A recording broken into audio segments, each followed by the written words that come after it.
Hi, and thank you for joining us for this episode of the State of Leadership, Simple and Beyond. That is Robert Hilliard. I am Whitney Wiley, and we are here on Thursdays, 3 p.m. Eastern, 12 noon Pacific, talking all things leadership. And this week we are talking about difficult conversations. Difficult conversations. And the interesting thing about difficult conversations is that it's mostly in our head, right? We work ourselves into a state about saying what needs to be said. And so we're going to talk about the mindset portion of that and some strategies that you can use that can help you navigate, move through, take the bull by the horn and actually get those conversations started, move through them and get to the other side. It is my experience, and Robert, you can share yours, that when I think that something's going to be difficult and then actually work up the nerve to have it, it's never as bad as I thought it was going to be. And that has been in my personal life, in my business life, professional life. And I was trying to think of some different scenarios that happened in when I was working for someone else. It doesn't tend to happen now that I work for myself, but when I was working for someone else, the times when I was like dreading talking to someone about something, that once the conversation started, it wasn't as bad as I had worked it up in my head to be. And what prompted this topic for us this week is some training that I did recently, and we'll get into that. But the trainees were having very similar fears, right? That how do I have this conversation? I don't want to have this conversation, and we'll talk about some of that. But your opening thoughts. This is one of my favorite topics. I frequently have discussions with my clients about difficult conversations. It's something that have done workshops on. So it's something that I agree with you. It is usually the buildup to the difficult conversation is a lot worse than the actual difficult conversation, unless the person is just out to get you. But that's a completely different story. Right. So, here's something that occurred to me, or a couple of questions that I want to pose to our audience. And I want to start with this, and I sort of alluded to this. So what if I told you that difficult conversation that you're avoiding isn't actually difficult, right? The challenge isn't the topic, it's not the person usually, right? Or the potential conflict. Again, it's the way we are thinking about it, the way we are framing it. And the one of the things that we know is that what we think about, we bring about, right? And so if we have anxiety about something, the more we think about it in those terms, the harder it becomes to take a step and move forward.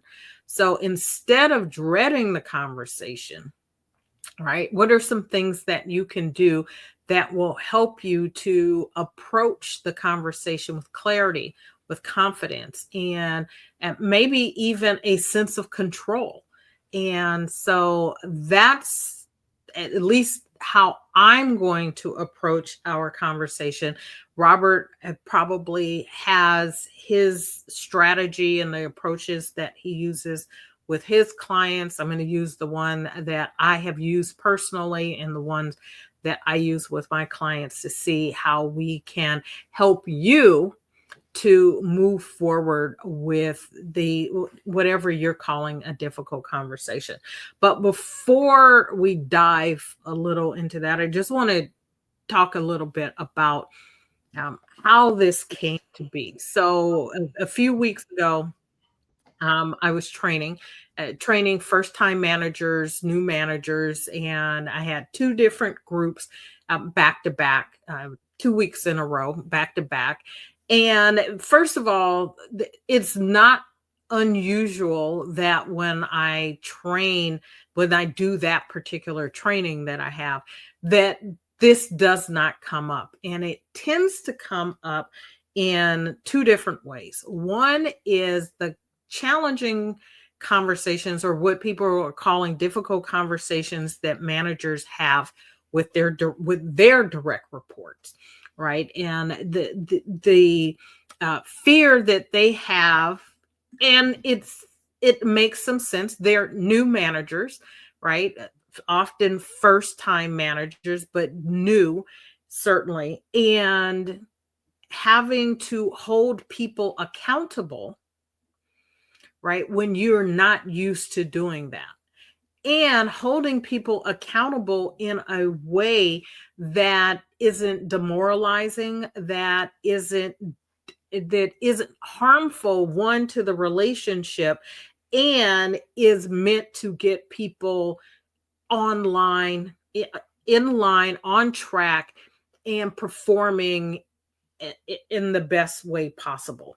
And so I think some of it is a fear of not doing all of that, not being able to accomplish that, right? And so they start building up fear around that. The other situation is generally, not always, but generally, with their superiors, right? So you have these managers, first-time managers, new managers. On the one side is with their direct reports, the conversations to help get them motivated, holding them accountable. And then the other side is with their superiors, right? The people that they report directly to, who they feel often is not supporting them in their ability to hold their direct reports accountable.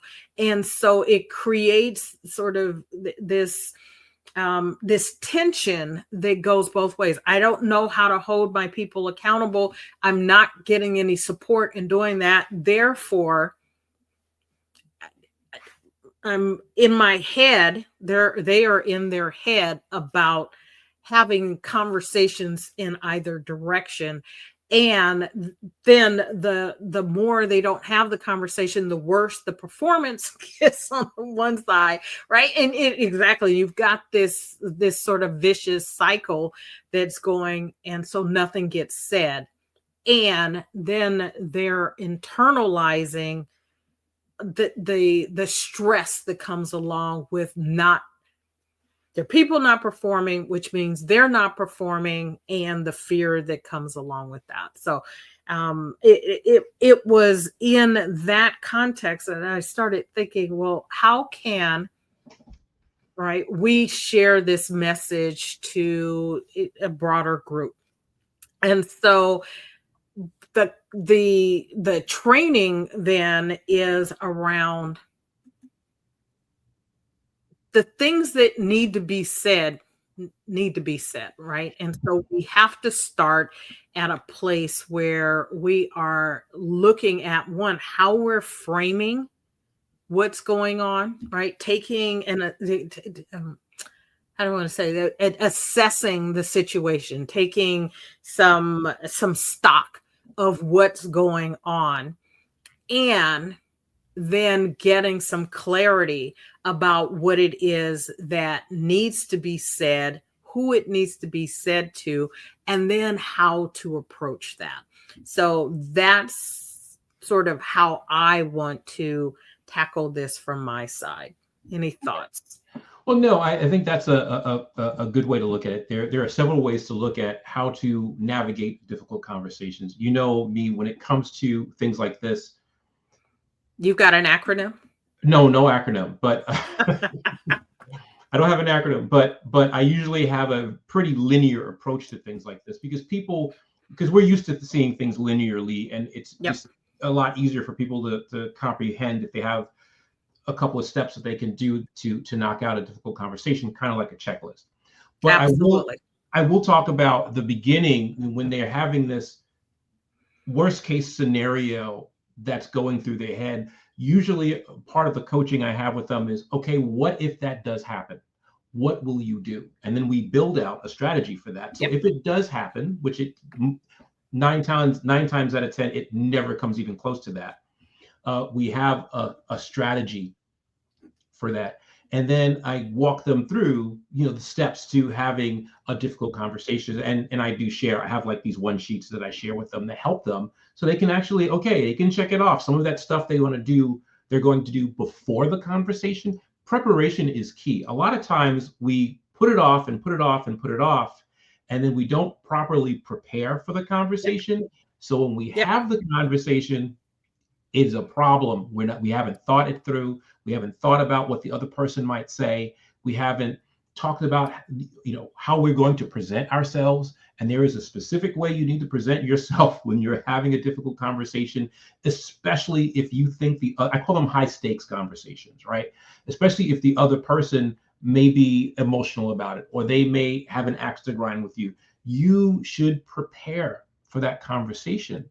And usually when we prepare for these conversations, what we typically do is I don't say what we typically do. I've done this myself, is we're going to have this difficult conversation. I'm pumping up my emotional fortitude because I'm expecting resistance from this person. And usually when you're doing that, what you're doing is you're bolstering up your defense to their resistance, which only creates this reinforcing loop of, well, I said this, I reacted this way, I said, and you go have this big circle. And like you said before, a vicious cycle, but only this time it's with the person, and you don't get anywhere. And then you leave that conversation with a bigger problem than when you came in. So I like to start with, go ahead. I was going to say, I just listening to you, we are very much in alignment about how, which isn't surprising because, you're brilliant, I'm brilliant. And it just makes sense that we would be in alignment on this. But what I want to lay out 5 questions that sort of, as I listen to you,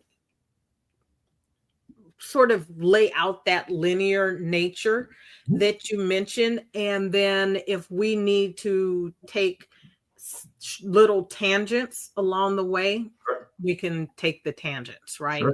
So the first question and this plays into this concept of what's the worst that could happen, right? And that's a place that I start as well. Sort of, let's talk about what's the worst that can happen. And then when we do that, I think it takes away some of the dread, because we realize that what the worst that could happen probably isn't going to happen. It's mostly people are concerned that they'll lose their job, that they'll lose credibility, some respect, or something like that. And that does not tend to happen. And so I love the way you put it, just sort of working through asking that question allows us to address the thing that's causing the fear, one, but then we can reframe it, right? And reframe the fear of what makes it difficult. So one, what's the worst that could happen? And when I work with my clients, and quite frankly with myself, when I think about, well, what's the worst that can happen? I also ask the flip question, which is, what's the best that could happen? Right? And the best that could happen is likely that I get what I'm trying to get, the outcome that I'm trying to get. The worst that could happen is not, right? I'm not going to die from having a conversation with someone. The likelihood that I'm going to lose my job, right, unless I'm just rude and obnoxious to someone or lose a client, the likelihood that that's going to happen is really slim and none. Right. It's not to say that that could never happen, but when you stop to think, well, what are you really afraid of? Right. And I will say this, when it comes particularly, and you can speak from a male's perspective, but particularly for female clients, the concern is that someone's not going to like them. Right. That they'll be seen as the B word, or that they're coming across as too aggressive. And those are the things that drive that fears, is that I'm going to be seen in a light that's not the light in which I want to be seen. And the reality is, in my experience and the observation and experiences of my clients, is that rarely happens either. Right. And you actually find out that the person that you're talking to is relieved that you've had the conversation, that you've been honest with them and addressed whatever the situation is. I had a client last year that needed to let someone go. Right. And she was stressing about having the conversation about letting that person go. Turns out that the reason that the person wasn't performing at the level that was needed was because they had some other things going on that had nothing to do with my client, the job itself, and they really did not want to be in the situation. And they didn't want to have the difficult conversation either. And so it frees people up to come to the table with what's really going on. You can get to the heart of the matter so that you can solve. You can't solve problems when you don't know what the problems are. Right. And often when we won't have those conversations, we can't get to the essence of what is creating the problem, whether it's a performance problem, attitude problem, or something else is going on. And so I remember when, after a couple of weeks, and I'm saying, have you had this conversation? And the answer was no. Finally had the conversation, and she was like, Whitnie, and that went so much better than I ever would have expected. And the person that she had to let go was actually on the same page, right? And so they were able to part company, and things between the relationship between them did not devolve or anything like that. So, again, what's the worst that could happen? But think about what's the best that could happen. And whether you're running a team or running a business, right, you have to think about ultimately what's in the best interest, right? And what's the outcome that you need to happen in order for you to continue to lead the team or to run the business the way that you envision it. Because having someone on your team who is underperforming is not helpful at all. And so you've got to be willing, and that's part of being a leader, right? Is being willing to tackle the challenges and tackle them head on.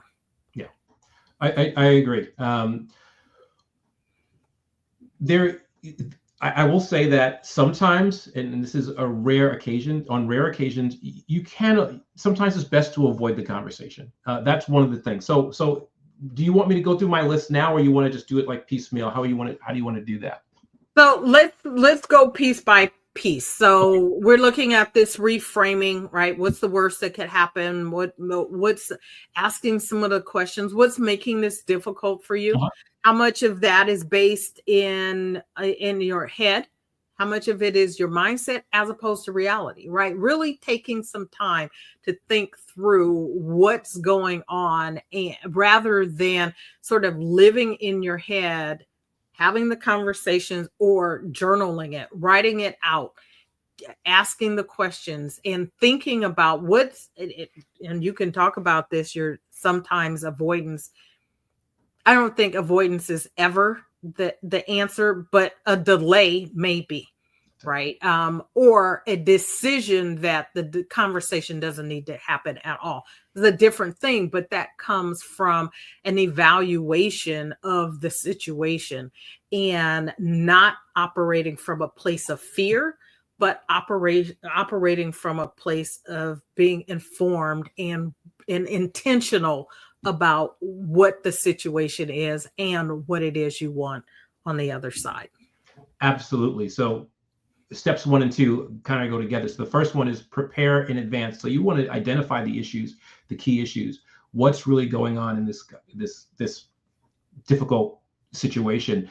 Then gather the facts, right? Not your opinions, but facts. And that's something that people have a hard time with. They'll say, well, I don't think, this person doesn't like me. You don't know if that person likes you or not. You're looking at how that person reacted or behaved in that situation. So you want to leave your opinions out of it. And the other thing is you want to consider the other person's perspective. So how might they see this conversation? And to your point, that person might be relieved that you're having the conversation. That person might have been expecting this, and because you've been putting it off, it's building up in their head as well. So consider that other person's perspective. And then really part 2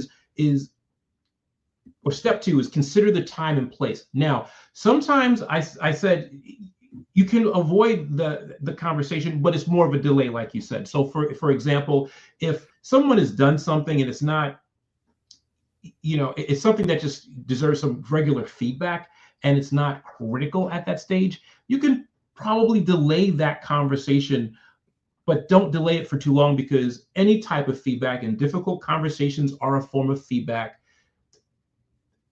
Feedback is most effective when it's closer to the event.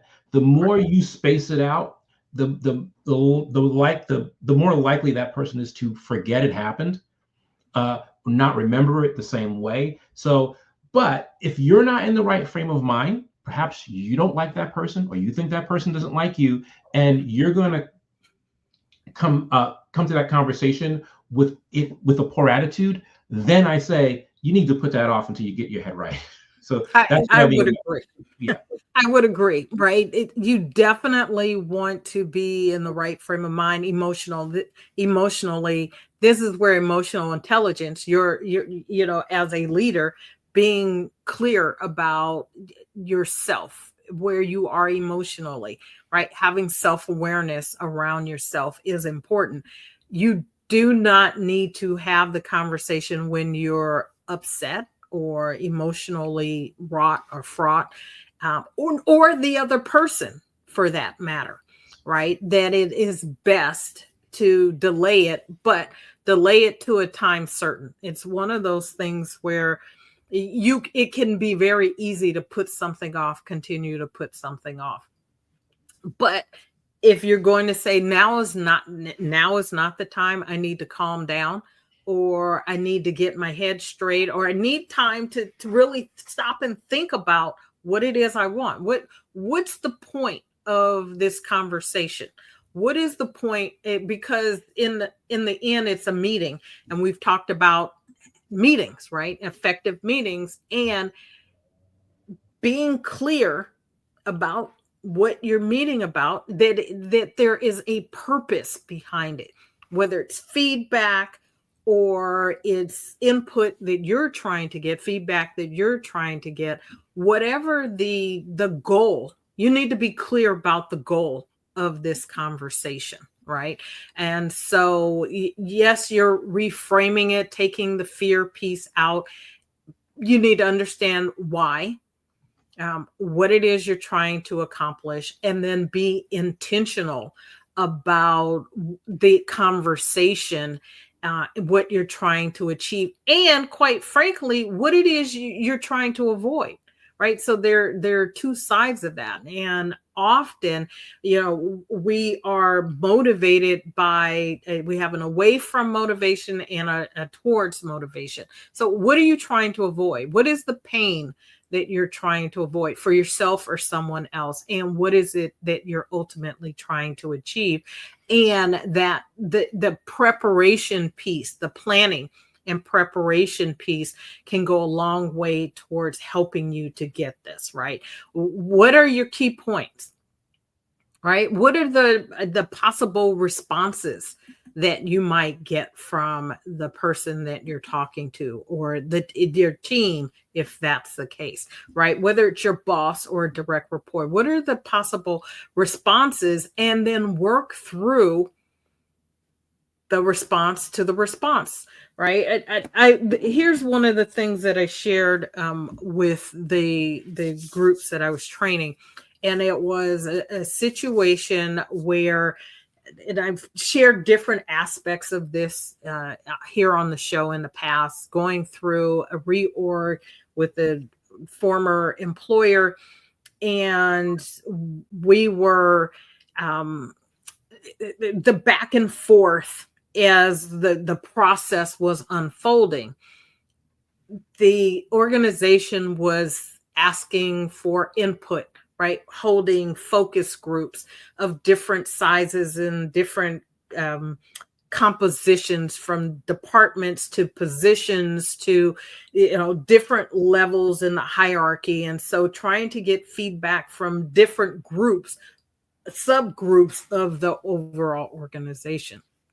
And in the attempt to get that, we would have meetings with different people, some of whom did not take the time to sort of think through the kinds of questions that staff might have, right? And so when you don't stop to think about what questions someone might have or what responses someone has, it can come across as if, one, you're not prepared, but also come across as that you don't care, right? That you didn't care to sort of think through and visualize, play through some scenarios, which one would send you somewhere else to get the questions, right? So my staff, right, if you're talking to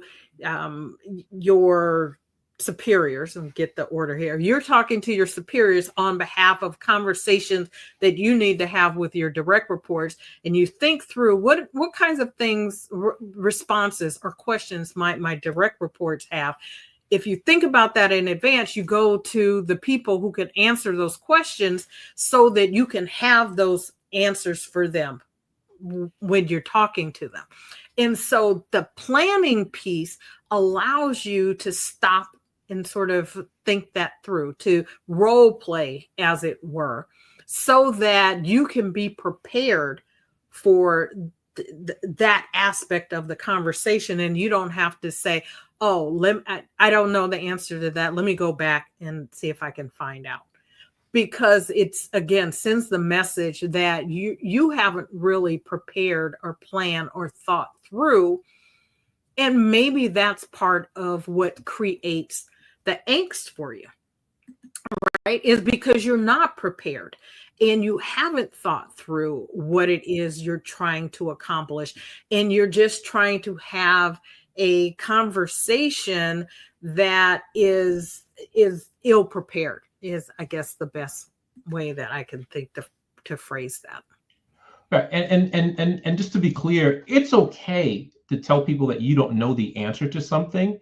If you truly don't know, it's way better than trying to make something up if you don't know the answer. But you should, the point we're making here is that you should try to anticipate those things prior to the conversation, so that and get your, I said before, get your head straight, get yourself in the right frame of mind, because that leads you into the next couple of steps of this process. And the next one is to set a positive tone.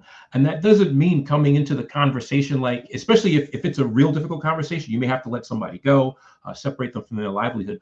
We're not saying you come in all Pollyanna and happy about it, but you come in being at least neutral and non-confrontational. That's really important. You want to be non-confrontational. You want to be empathetic to the other person. You want to validate that person's emotions, because their emotions in the situation are just as valid as yours. We tend to think that if our emotions are valid, the other person's have to be invalid, and that is not the case. Both can be true. So you want to enter that conversation by setting a positive tone. You also, and then I'll pause after this because I want to just kind of do these groups of two. You want to be clear and direct. That is something that people have a problem with difficult conversations. Like Whitney, what you're saying, it helps to prepare. Might want to jot down some things, how you want to start that conversation so that you have kind of a script. You don't want to script the whole thing, but at least some bullet points to talk about.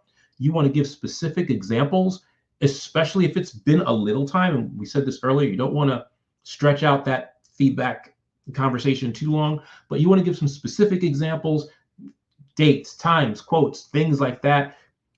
Focus on the behavior, not the person. We're going to talk about personalities later on. Focus on the behavior and then use I statements. I know it's so cliche, but they work. And that's the reason why people talk about them all the time, because they do work. No, good stuff. I love that positive tone, right? Being neutral and non-confrontational. It's something you said made me think you want to acknowledge people where they're coming from. There's a distinction. I say acknowledge without agreeing, particularly if something is creating some emotional response or someone is complaining, right? That you can acknowledge how they feel. You can acknowledge their perspective without agreeing that something necessarily is wrong, because your agreement may not be perceived the way you think, and it may come with expectations of things that you can't deliver. So you want to be careful about agreeing. You can definitely acknowledge, but you don't have to agree. I would agree, right? Jotting things down and say, you want to have a script without sounding scripted, right? And Robert said bullet points. Jot down what your points are. Have structure, right? And frame the message that you are attempting to make, right? So to the degree that you need to write that out, write it out. And maybe that's how you get the responses. You write the things down, and then you say, if I say this or something along this line, what are the possible, going back to the preparation and planning, what are the possible responses that I could get? What are the questions that may come up from this, so that you can, again, have a structure and a framing that allows you to communicate your message effectively. And we've done a couple of episodes on effective communication. You can go back and rewatch those. And certainly, particularly if we're talking about performance issues, right? Behavior issues. Documentation is so important, and knowing what you're talking about, not trying to pull things from memory, but the specific facts. I'm going to say it again, facts, right? Not your opinion, not your perception of what people or ascribing motives, right? But the facts. What were the behaviors that were done, or what was what was missing in the performance, the dates, right? The times, the interaction, and stay away from your opinions about things, or again, ascribing motive. I've shared this story in the past, and it was about an interaction that I had with a boss. We were having breakfast, and he accused me of appointing myself as moral authority to the organization, right? That was his perception. The facts were that I was counsel for that organization. My job is to point out, right, legal, ethical right? The obligations to be legal and ethical. And if particular behaviors or decisions or actions were taken that were not legal or ethical, to point those out. That had nothing to do with my personal moral code or anything like that. So there was an ascription of, what did I just say? My motives for why I did what I did. I wasn't doing it because I thought personally was offended and thought XYZ. It was because that was my job. And so we have to be careful of saying that people are doing something for a particular reason. We may or may not know the reason why people behave the way that they do. And you want to just be careful of suggesting that you do and you in reality don't. Yeah, that's a trap with these types of conversations. You don't want to assume things. It's much better to ask a question. And had that person ask you, so how do you see, right, your position here and what you're doing? He would have gotten a much different answer than you appointed yourself moral authority. And you had mentioned something that I want to talk about right now is those communication skills. Everything that we do here on the show, usually, I think almost every single time, links up to something else that we've talked about. So communication skills, active listening is the next step. You want to make sure that you're actively listening, you're paraphrasing, you're at least using objective listening, where you're taking the words that they're saying and you're repeating them back in your own words to make sure you're on the same page, to make sure you're not misunderstanding what they're saying. Also listen to tone of voice and look at body language, all that stuff, so you can be in tune with that person and surround yourself in that information field, so you're not missing anything. And then you also want to ask some really good open-ended questions to really draw out information from them, because a lot of times you may be thinking, like I said, it's not very good to go off on an assumption. And in that case, in the case that you mentioned, that you're the moral authority, when a question would have really drew out how you thought, what you thought your position was, and what your job was in the organization at that time, rather than him saying that. And I think I know you pretty well. I'm sure that did not go over very well with you. It didn't, but I kept my composure. I was assertive, not aggressive. But I will say this, that was a difficult conversation. It was one that I used the steps that we're talking about here, your framework, my framework, a mashup of it. I made the invitation to have that conversation. It was the outgrowth of my annual evaluation that didn't go particularly well. I wanted to understand some things a little bit better. So I had made the invitation. I was clear in my head what I wanted to accomplish. I will say it went off the rails. And it pretty much went off the rail at the point at which I was accused of appointing myself moral authority, because my response was that I had not done that. He actually had appointed me moral authority, right? When I got the job as counsel, that was my job, was to look at my client was the association. I think what happens, and this is sort of, here's a tangent, right, for CEOs and others, is that the counsel is their counsel rather than the counsel of the organization. And my client was the organization that we both worked for. He was not my client. I think there was, and to your point, had there been some conversation and some questions asked about that relationship, maybe that could have been avoided. But that's my tangent.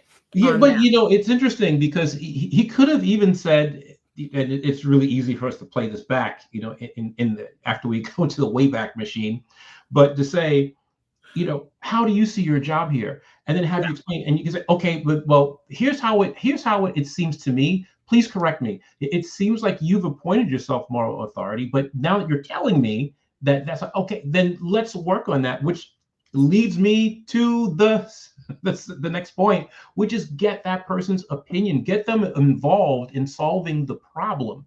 And a lot of times when we have a difficult conversation, particularly when we're the manager, we have a solution that we want to give that person. Now, there are times and places for that. If for example, you were teaching that person something and there is only one way to do that particular task, I certainly understand that you want to say, okay, here's what you need to do. But in most cases, there's an opportunity to collaborate with that person to come up with a solution. And also what you're doing there is you're taking advantage of a psychological factor called the effort justification factor. When people can participate in solutions, they put a disproportionate amount of value on the solution that they help create. It's also called the IKEA effect, right? You're proud of the things that you build and you display in your home. That's where that comes from. It's called the effort justification effect. You want to take advantage of that. You want to get that person involved.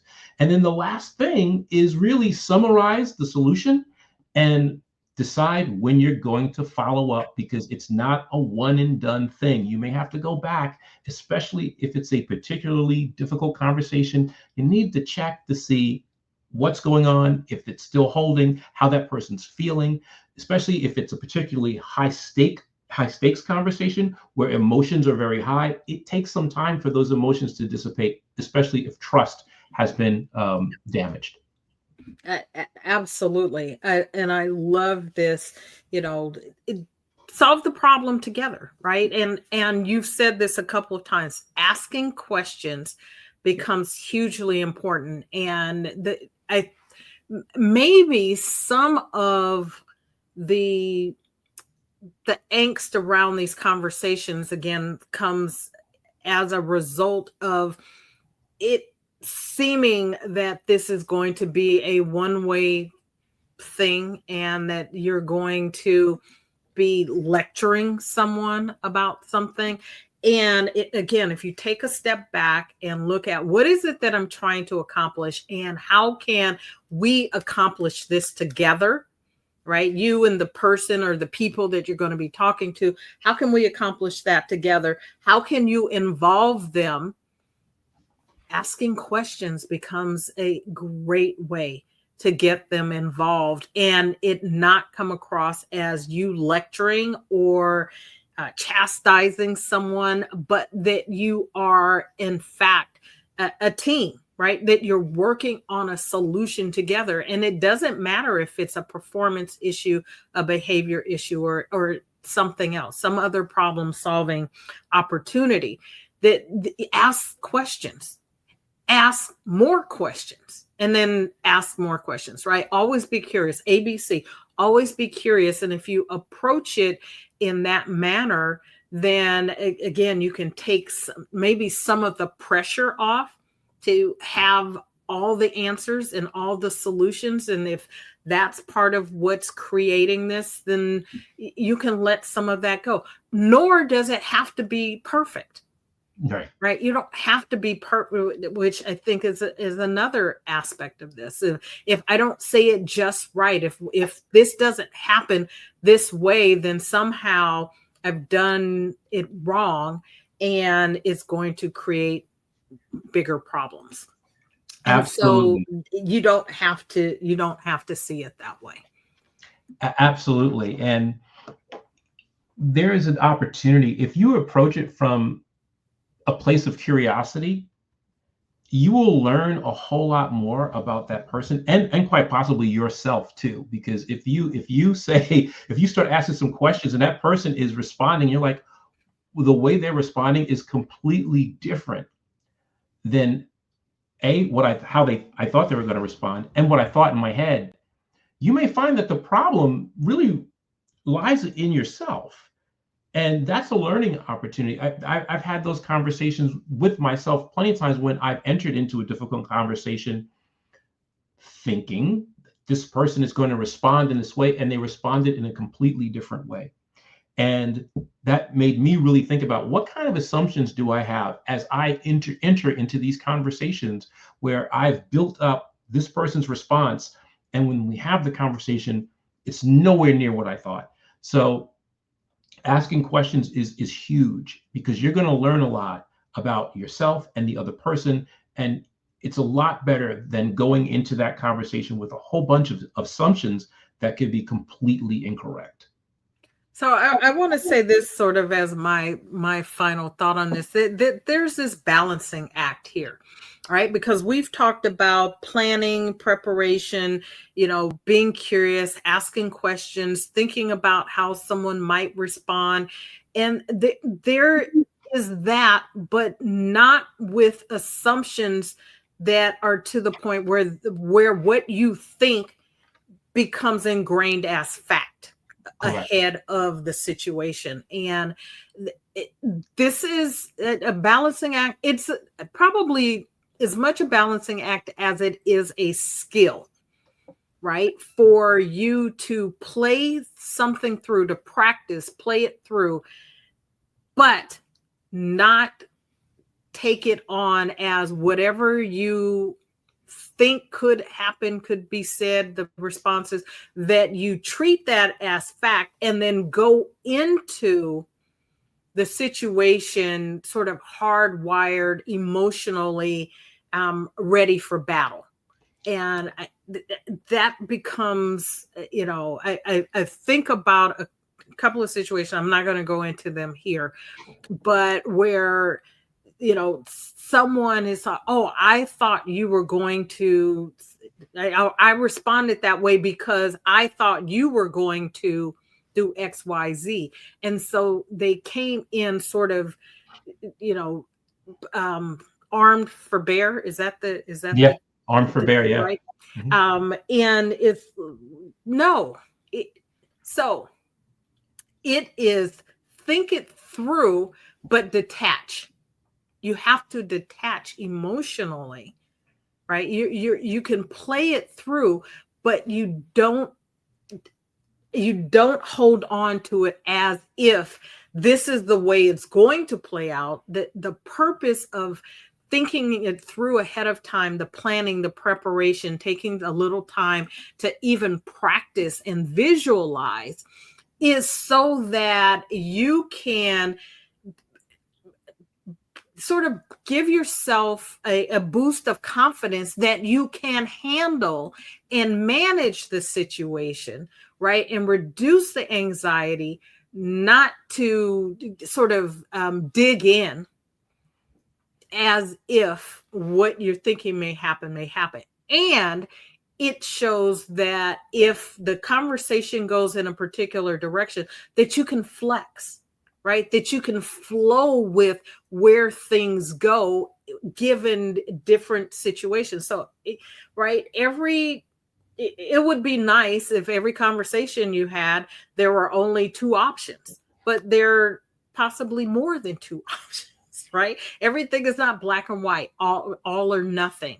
And so there may be some shades of gray or technicolor that is in there, and that you've given a little thought to how things may progress or proceed, and you've given some thought to how you might respond to that, just gives you a leg up on being able to flow with what happens, not to dig in. And so I just wanted to say that, right? The balancing act, or just an opportunity to be more flexible, it is the point of this, and not to dig in and be like convinced that it's going to happen in this manner. Therefore, I need to, be rigid, yeah, in how I'm going to show up in the conversation.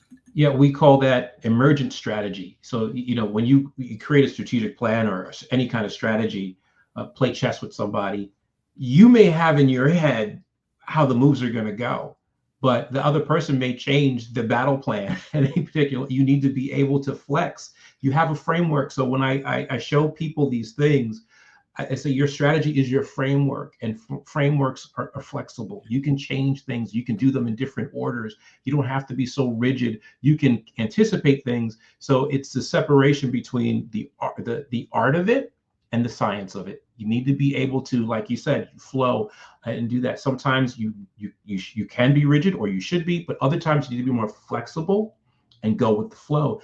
And that comes, my very last thing I'm going to say is, when I talk to people about this and they talk to me about difficult people, which is the next thing that we're going to talk about, what I always tell them is, instead of thinking about you want to avoid that person, embrace the fact that that person is giving you the opportunity to practice, because they're not the only person you're going to meet that's going to behave like this. Love that. Love that. So here are the 5 questions. I said I was going to ask them earlier and I didn't, but here are 5 questions that you can just have as a place to start. And one is, what makes the conversation feel difficult for you? Right. And how much of that is based in on your mindset rather than reality? So just ask the question, what would change if you focus on the outcome you want it rather than the discomfort that you fear? Right? That a lot of this is, we don't want to be uncomfortable. We don't like it. And so we're doing things to avoid being uncomfortable. Right? So maybe you make your preparation, that's where your discomfort is, right? And you bring all those pieces in with the strategies we've talked about. How can you prepare in advance with a plan and a script that can help you to stay calm and in control, right? Think about what you can do in advance that's going to help you to show up the way that you want to show up in this conversation: calm, confident, in control. How do you ensure that your message is clear and constructive, even when, or hopefully just if, emotions run high? Right? Yeah. As a leader, it's your job to be to display your emotional intelligence. You're an example to those that you're leading. So you want to pay attention to that. And then what visualization techniques or mental shifts can you use that help you to approach these conversations with confidence? Maybe you have affirmations, right? Maybe you think about it in advance. One of the techniques that I use, not necessarily just for difficult conversations, but for other situations with my clients, is to have them move, whether it's dancing or some other kind of movement along with their affirmations, right? Energy, get your energy moving, get it flowing, right? And it helps you to shift your mindset, right? And it's because all of this is energy. Our thoughts, the behaviors, all of this is energy. And so you can move and do affirmations along with it, dancing or singing, whatever it is, right? That helps to put you in a place.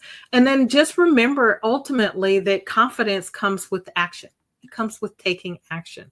And so the more conversations that you get in, and I would say, one, stop calling it difficult conversations. Let's stop calling it difficult. If we stop calling it difficult, they're just conversations, right? They're just conversations. So let's reframe it, rename it conversations. And as part of having those conversations, right, the more we have those conversations, the more, Robert's such a good point, right? It's practice. It's practice, right? For the next time. And every experience is a learning experience. So learn something from it.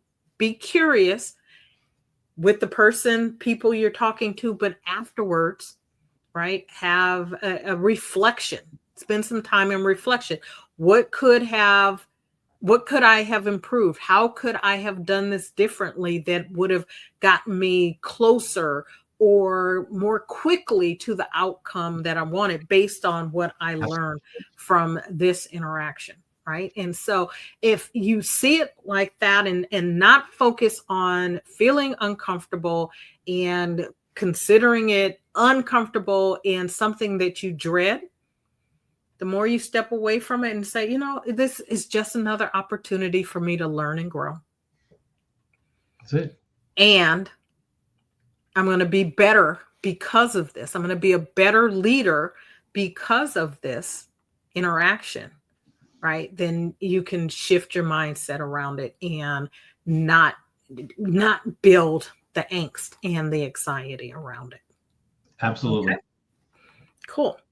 All right. So, Robert, if someone's got a difficult conversation on their horizon and they are looking for help, someone to help them, to guide them, to work with them to be stronger and better in their leadership capabilities, better as an executive in their career, how would they get in touch with you in order to work with you?